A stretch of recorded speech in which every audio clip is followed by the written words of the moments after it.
Salut tout le monde! Vous avez été beaucoup à me poser des questions sur notre système de tubulure, sur la pompe, comment on fait fonctionner tout ça, un peu le setup de notre érablière. Je prends cette vidéo-là pour répondre à toutes vos questions, je l'espère. Donc, la ferme d'Hélice du Coteau se trouve à Mascouche, sur la rive nord de Montréal. Sur notre terrain, on a une érablière d'environ 6-7 hectares. À peu près moitié-moitié entre l'érable à sucre et puis l'érable rouge. Et puis, pour l'instant, on en exploite seulement une toute petite partie qui se trouve à être proche de la cabane qu'on a construite, puis proche du champ, donc une partie qu'on a déboisée. Et puis, on a un chemin forestier là, qui coupe notre terre en deux, puis de l'autre côté, on a notre autre partie de l'érablière. Donc, on exploite vraiment une toute petite partie. On a environ 235 entailles. Puis on travaille sur la tubulure 316. Donc, si vous voulez un peu de statistiques, en fait, ça nous a pris 10 rouleaux et demi, 11 rouleaux là, de tubulure, des rouleaux de 500 pieds pour faire tout notre setup. Nos arbres sont quand même assez éloignés, je dirais, là, donc il y a certainement moyen de faire avec moins de tubulure. Puis dans le 11 rouleaux, là, je calcule aussi nos chutes, là, donc vraiment tout est calculé. Donc la tubulure 316.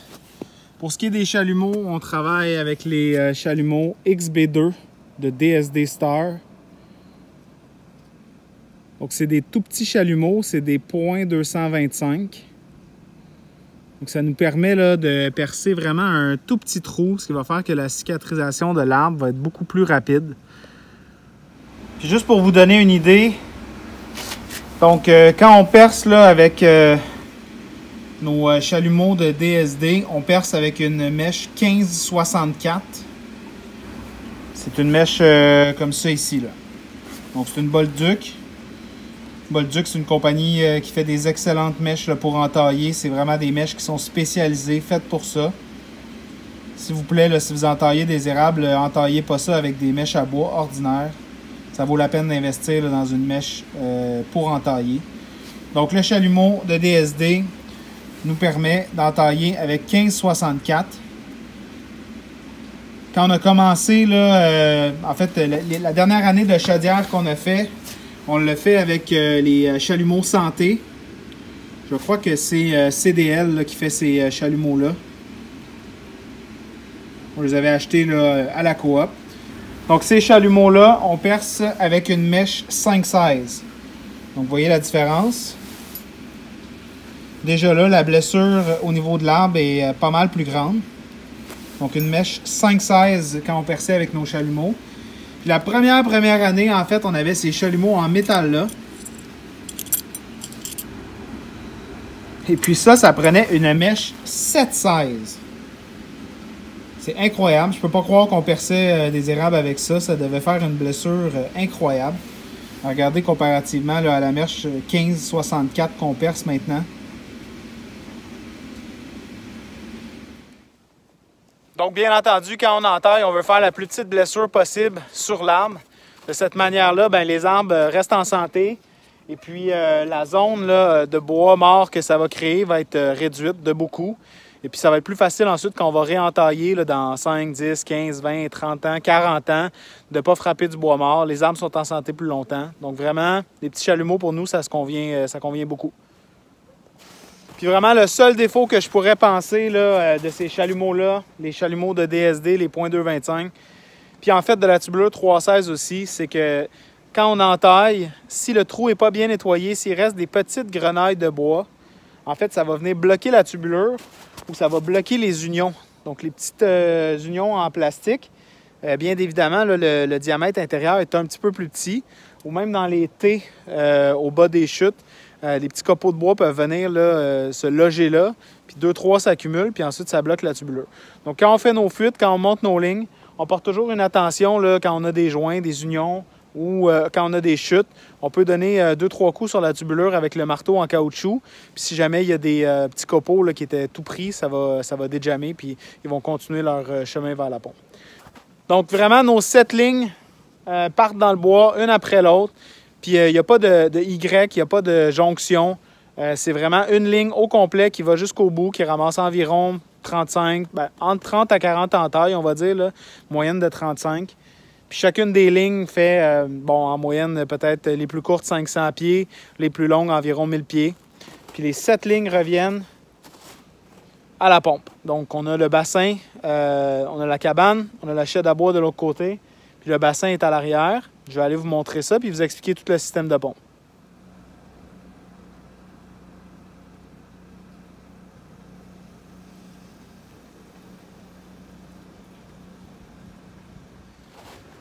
Puis j'oubliais de vous dire, ici, à la ferme, il n'y a pas de pente, en fait. Il y en a qui sont chanceux qui peuvent s'installer là, dans une méthode qu'on appelle à la gravité. Donc, dans une pente, la tubulure n'a pas besoin de pompe dans ce temps-là, parce que la gravité va créer le vacuum. Nous, on n'a pas cette chance-là. Ici, c'est plat, complètement plat. Même qu'en fin de ligne, donc vraiment là, sur le dernier 100-200 pieds de nos lignes de tubulure, il y a certaines lignes qui ont une légère pente inverse. Donc, c'est pour ça qu'on a mis une petite pompe SureFlow juste en haut du bassin qui vient aider là, le vacuum. Donc, voilà notre bassin. Je vais essayer de parler fort. Là. La pompe fonctionne et elle fait quand même assez de bruit. Donc, le bassin qu'on utilise, c'est un Lapierre. C'est un bassin de 535 gallons impérial. Ça nous convient bien. Donc, on peut stocker là, 1 à 2 bonnes coulées. Et puis, notre érablière là, a la possibilité d'aller chercher un 600, peut-être même jusqu'à 700 en taille. Donc, ça va nous toffer un bon bout, là, le 535 gallons. Donc ensuite, on a notre petite pompe SureFlow ici. Donc toutes les lignes de tubulure rentrent ici au travers de ce petit trou-là. Et puis là, on a les unions. Donc les unions sont attachées sur une broche. C'est pour ça qu'on appelle ça des unions broches. C'est ça qui crée la tension là, dans le bois. Là. Donc toute la tension part vraiment d'ici. Puis ensuite, chacune des lignes rentre dans le manifold. Fait que voilà, une vue d'en haut. On a toutes nos lignes qui rentrent ici, dans le manifold. Donc c'est un manifold qui est construit en 1/2. Il est pratiquement tout en stainless. On aurait pu le faire en PEX ou on aurait pu le faire en plastique, en PVC. Nous, pour la facilité de lavage, en fait, on a décidé de le faire en stainless. Fait que chacune des lignes rentre. Puis, ici, on a un petit réducteur qui rentre 1/4. Donc, il est fileté mâle 1/4, 3/16. Ça s'appelle barb là, en anglais. Donc, barb, 3/16 d'un côté, 1/4 de l'autre côté. Donc, ensuite, on a un adapteur là, pour passer de 1/4 à 1/2. Puis, on a des T en stainless 1/2 qui sont rejoints là, par des jonctions qui sont filetées mâle-mâle. Ensuite, au bout, on s'est installé un gauge à vacuum avec un coude. Ensuite, un réducteur pour passer à 1/4 parce que le petit filetage en arrière du gauge à vacuum est en 1/4. Donc ensuite, on a un coude 1/4 qui s'en va là, dans notre réducteur qui nous fait passer à 1/2. Donc nos 7 lignes sont ici. Puis la dernière ligne, c'est notre valve de recirculation. Donc c'est bien important la valve de recirculation, pas la mettre au début. On veut la mettre à la fin pour qu'elle entraîne tout le vacuum des autres lignes. Donc elle ici, elle est construite, ça c'est une valve 1/2. Même chose, on a un réducteur au bout, on passe à 1/4 à 3/16 barb. Puis on descend dans le bassin.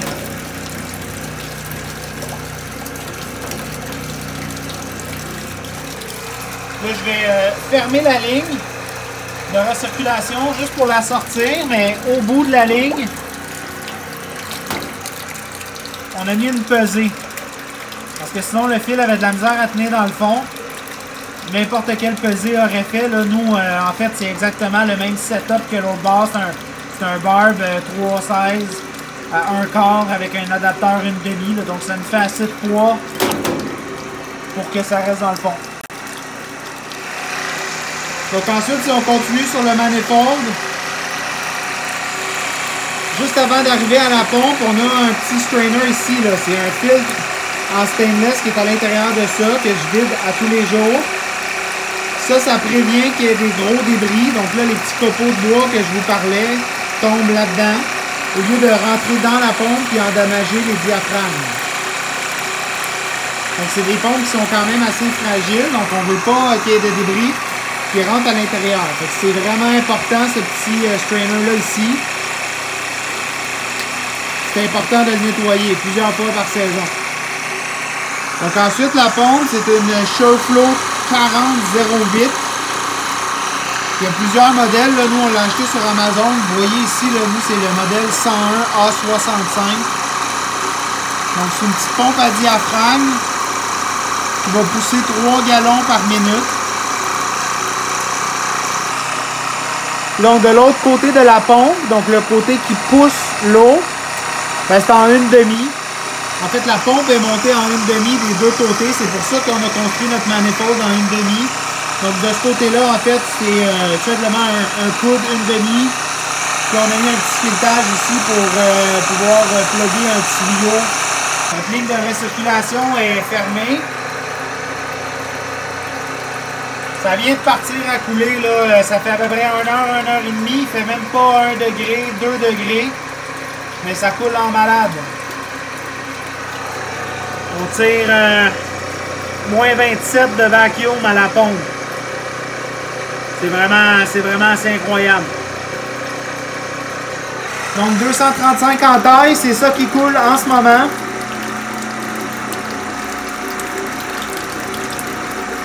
Je vous dis, là, il fait même pas 2 degrés. C'est assez incroyable. C'est une année assez spéciale. On dirait que le sol n'est pas gelé, puis du moment que ça passe en haut de zéro, là, ça part en fou.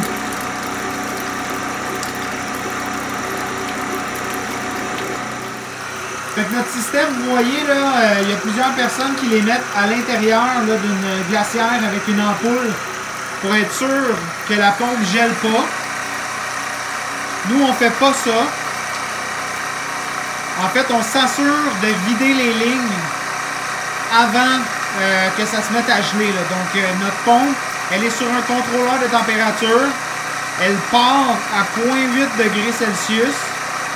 Puis elle s'éteint à moins 2 degrés Celsius. Donc, quand elle s'éteint, il y a déjà plus d'eau dans la pompe. Donc, la pompe ne peut pas geler. Il n'y a pas d'eau qui peut geler dans la pompe pour endommager les diaphragmes. L'eau, elle a le temps de geler là, dans la tubulure. Je vais aller vous montrer là, le contrôleur en dedans. Là, en gros, là, notre pompe, elle est filée. Puis on y a ajouté un petit connecteur ici, à trailer, 2 plugs. On va être capable là, de l'enlever à la fin de la saison et de l'amener à l'intérieur. Puis ensuite, on rentre dans la cabane ici. Le fil que vous voyez ici, c'est notre sensor de température. Donc, on prend la température dans la chaîne à bois, à côté du bassin. Donc, il n'est pas exposé au soleil, donc c'est vraiment une très, très bonne température. Je vais aller vous montrer à l'intérieur. Fait que, à l'intérieur, on est en train de finir là, de bouillir pour aujourd'hui. Ça fait 15-20 minutes que j'ai pas mis de bois, mais ça bouille encore très bien. Fait que juste à côté là, de l'évaporateur, on a le petit bassin là, qui fonctionne par gravité.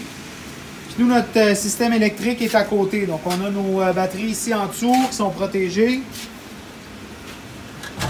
Tout notre système électrique est ici. Donc on a un contrôleur de charge. Puis je vous parlerai là, plus en détail là, de notre système électrique peut-être dans une prochaine vidéo.